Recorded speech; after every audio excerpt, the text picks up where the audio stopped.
आज मैं मानती हूं बेरोजगारी पर भी बात होनी चाहिए, महंगाई पर भी बात होनी चाहिए, लेकिन क्या पीओके के मुद्दे पर बात ना करना ऐसा कोई कानून है चुनाव के दौरान? खास करके जब आजकल के दौर में आप देखें वहां हो क्या रहा है। और दूसरी बात, अगर प्रधानमंत्री नरेंद्र मोदी और बाकी सारे वरिष्ठ नेता ये मुद्दा उठा रहे हैं, तो क्या ये नहीं दर्शाता कि इस देश की पॉलिसी क्या है? डॉक्टर मनमोहन सिंह तो कहते थे अभी तो हमारी बातचीत इस मुद्दे पर पहुंची नहीं है, इस लेवल पर पहुंची नहीं है कि हम पीओके वापस मांग लें। पीओके मांगने से कभी मिलेगी तहसीन पूनावाला, या जाकर घुसकर लेना पड़ेगा? और क्या ये नरेंद्र मोदी जी की सरकार नहीं दिखा रही कि इस चुनौती को वो किस तरह से अप्रोच करती है और आपकी सरकारों ने किस तरह से अप्रोच किया था? थैंक यू नाविका जी। मेरी सरकार सरकार तो सबकी होती है, लेकिन क्योंकि आपने इसमें भेदभाव किया, मेरी सरकार आपने कहा, मेरी सरकार ने पाकिस्तान के दो टुकड़े किए। पहली बार दुनिया के इतिहास में, चाहे मॉडर्न इतिहास हो एंशियंट इतिहास, 14 दिन में एक नया मुल्क खड़ा किया, बांग्लादेश नाम का मुल्क। वो मुल्क आज भी प्रधानमंत्री मोदी जी की तारीफ करता है, और मुल्क की जो प्रधानमंत्री मोदी जी की अच्छी दोस्त है। ये कोई अच्छा काम किया है, मेरे मुल्क ने वो किया है। मेरी सरकार ने चीन को भी 1960 से 68 में युद्ध में हराया। प्रधानमंत्री नरेंद्र मोदी जी की जैसा टाइम्स नाउ पर आकर नहीं कहा, ना कोई आया था ना कोई आएगा, और चीन के सामने घुटने टेक दिए। लेकिन मेरी बात पाकिस्तान की हो रही है। 10 साल से जो प्रधानमंत्री थे, गृह मंत्री थे, 5 साल से अमित शाह जी क्या कर रहे थे? जाकर ले लेते पीओके। पीओके तो हमारा है, इसके लिए किस चीज की परमिशन है? बहुमत है उनके पास, पब्लिक का सपोर्ट है, मीडिया का सपोर्ट है, जाकर ले लेते। और नहीं लेना था, चुनाव के वक्त ये बात क्यों कर रहे? और लेना है तो अपने पत्ते क्यों खोल रहे? जाकर कर ले लीजिए, कोई रोक रहे उन्हें?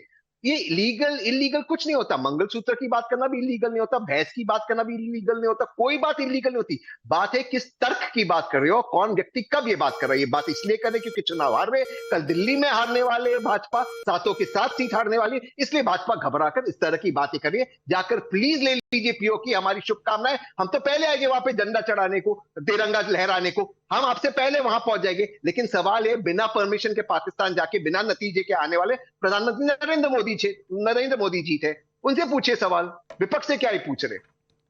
सुधांशु त्रिवेदी जी, तहसीन पूनावाला जी ने बहुत सी दलीलें दी हैं, कोई भी आपके गले उतर रही है? जवाब दीजिए तहसीन जी को। मैं नाविका जी आपकी बात का जवाब देने से पहले इन लोगों की बात का जवाब दे देना चाहता हूं, जो ये कहते हैं महंगाई बेरोजगारी पे बात होनी चाहिए। तो मैं पहले उसका उत्तर दे देना चाहता हूं। महंगाई की दर इस समय 5% है, और चुनौती से कहता हूं इनके शासनकाल के कोई 5 वर्ष बता के जाएं जब 5% से कम महंगाई की दर हो। बेरोजगारी की दर 3% है, कोई 3 साल बता के जाएं जब 3% से कम हो। और दर्शक को कहेंगे, अभी आपके पैनल पर भी एक बैठे हुए हैं जो कहने लगते हैं दर वर से क्या फर्क पड़ता, कोई दर पूछता है क्या जाके। तो मैं दर्शकों से बताना चाहता हूं कि याद कर लीजिए, जब 2004 में हमारी सरकार गई थी तो डीजल 22 रुपए का था, और जब हमारी सरकार दोबारा आई 2014 में तो डीजल 52 रुपए का था, यानी 220% बढ़ा। आज डीजल 87 रुपए का, यानी कि 60% बढ़ोतरी हुई। पेट्रोल 32 रुपए का था जब हमारी सरकार आई, तो उस समय 62 रुपए का था, यानी डबल हुआ, और अब 97 रुपए का 90 रुपए का है, यानी 60% बढ़ा। दूध के दाम, हर चीज में गिना सकता हूं, दावे के साथ कह सकता हूं कि 2004 से 14 के बीच में महंगाई 200% से अधिक बढ़ी, और मोदी जी के कार्यकाल में महंगाई 60% 50% बढ़ी। और एक और बात कह दूं, सारे दर्शक जाके चेक कर लें, 238 रुपए का गैस का सिलेंडर हुआ करता था 2004 में, जो जनवरी 2014 में 1241 रुपए का था, आज 1100 रुपए के आसपास है, यानी वो कम हुआ। अब पीओके पे जवाब देता हूं। देखिए, बड़ी अच्छी बात तहसीन पूनावाला ने कही। भाई 71 में जब आपने बांग्लादेश बनवाया था तो 93,000 प्रिजनर ऑफ वॉर थे, तो पीओके क्यों नहीं सॉल्व करवा लिया भाई? सेकेंड वर्ल्ड वॉर के बाद का सबसे बड़ा सरेंडर था। चलिए पीओके तो छोड़िए, पाकिस्तान की जेल में 54 हमारे जो प्रिजनर ऑफ वॉर थे वो नहीं छुड़वाए, 93,000 छोड़ दिए जनाब। अब बहुत सारी इंटेलिजेंस एजेंसीज की आर्काइव डिक्लासिफाइड हो चुकी हैं, सबको पता है। वो अमेरिका जिसने 7th फ्लीट भेज दिया था, एक हफ्ते के अंदर अमेरिका और पूरे अमेरिकन ब्लॉक ने मान्यता प्रदान कर दी। और ऐसा नहीं, आपकी बड़ी फितरत थी तो आधा दर्जन बार से अधिक सोवियत रूस वीटो क्यों कर रहा था? और अमेरिका ने मान्यता कैसे प्रदान कर दी? वो जो आपसे युद्ध करने के लिए भेज रहा था, अब सबको समझ में आएगा कि वो किसने बनवाया था और किसके दबाव में पीओके पे चू नहीं बोली गई 93,000 प्रिजनर ऑफ वॉर को होते हुए। ये कोई जाके चेक कर सकता है। अब मैं इस पे आता हूं। पीओके में एक और मजेदार बात है, ये दुनिया का इकलौता हिस्सा है जो ने बाद में दे दीजिएगा तहसीन भाई, मैं पूरी बात कर लूं फिर आप जवाब दे दीजिएगा। आप तो सभ्यता से डिबेट करते हैं, वो दूसरे वालों की तरह नहीं जो बीच में बोलने लगते हैं। तो मैं ये कहना चाहता हूं, देखिए पीओके दुनिया के इतिहास का एक इकलौता मौका है जिसमें कमजोर देश ने ताकतवर देश की जमीन दबाई हो। मैं चुनौती से कहता हूं, दुनिया में कोई ऐसा एग्जाम्पल बताइए जहां कमजोर और छोटे मुल्क ने बड़े और ताकतवर मुल्क की जमीन दबाई हुई हो। दूसरा यह मौका है भाई साहब, 24 अक्टूबर 1947 को कश्मीर का विलय हुआ। उस समय भारत का गवर्नर जनरल कौन था? माउंटबेटन। भारत का आर्मी चीफ कौन था? ब्रिटिश। पाकिस्तान का आर्मी चीफ कौन था? ब्रिटिश। ये गवर्नर जनरल से क्यों नहीं कहा भाई सॉल्व कराने को? क्यों चले गए यूनाइटेड नेशंस में? और यूनाइटेड नेशंस 24 अक्टूबर 1945 को बना है। केवल जुम्मे जुम्मे उसको 2 साल हुए थे, किसी उसकी हैसियत नहीं थी। वो आपने करके दिखाया। और हमारी सरकार आने के बाद जानते क्या हुआ है? अरे जनाब, इतना बड़ा परिवर्तन आया है कि वो हमारे जो कश्मीर में जहां पाकिस्तान के झंडे दिखते थे, आईएसआईएस के झंडे दिखते थे, जहां कहा जाता था तिरंगा को कंधा देने वाला कोई नहीं मिलेगा, वहां डल लेक पे तिरंगे की कतार दिखाई पड़ती है।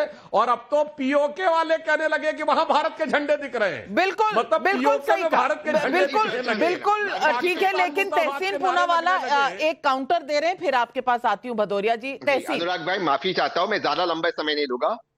यूनाइटेड नेशंस जाने की जो सलाह थी, ऑफ कोर्स लॉर्ड माउंट जो गवर्नर जनरल ने दिया था, लेकिन उसको सपोर्ट श्यामा प्रसाद मुखर्जी ने कहा था। उस कैबिनेट में थे श्यामा प्रसाद मुखर्जी, कहते हैं कि मैं उस कैबिनेट का हिस्सा था, मैं इससे सहमत हूं।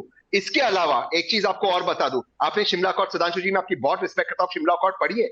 शिमला अकॉर्ड पूरी तरह से भारत के पक्ष में। Shimla accord internationalisation Kashmir issue का वापस ले लेता है, पाकिस्तान को उस पर वापस आना पड़ता है, प्लेबिसाइट की कंडीशन वापस ले लेता है। उसके बावजूद अगर एक मरहूम और शहीद प्रधानमंत्री पर हम आरोप लगाते जैसे माननीय प्रधानमंत्री लगाते हैं, मैं सोच रहा हूं इससे इस देश के लिए इससे ज्यादा दुर्भाग्य का कोई दृश्य नहीं होगा। प्रधानमंत्री जी इस सवाल का जवाब दे कि वे चीन को लेकर क्या कर रहे थे, कि 20 हमारे लोग शहीद हुए। डॉक्टर मनमोहन सिंह ने क्या कहा उस पर जाइए ना, 2010 पे जो कह रहे हैं हमारी वार्ता उस लेवल पर नहीं पहुंच सकी है जहां हम पीओके की बात कर सके। क्या मांग कर भीख में लेंगे पीओके?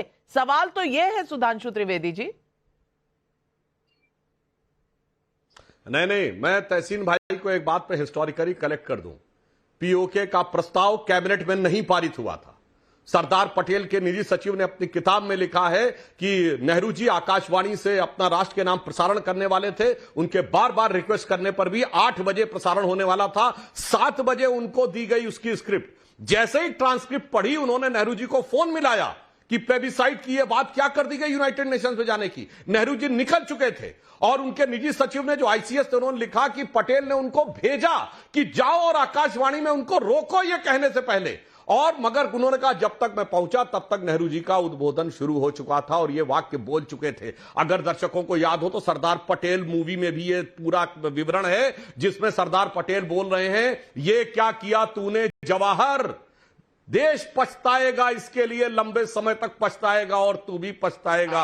ये साहब ये फैक्ट बोलिए साहब, कैबिनेट नहीं, वो नेहरू जी का अकेला निर्णय था।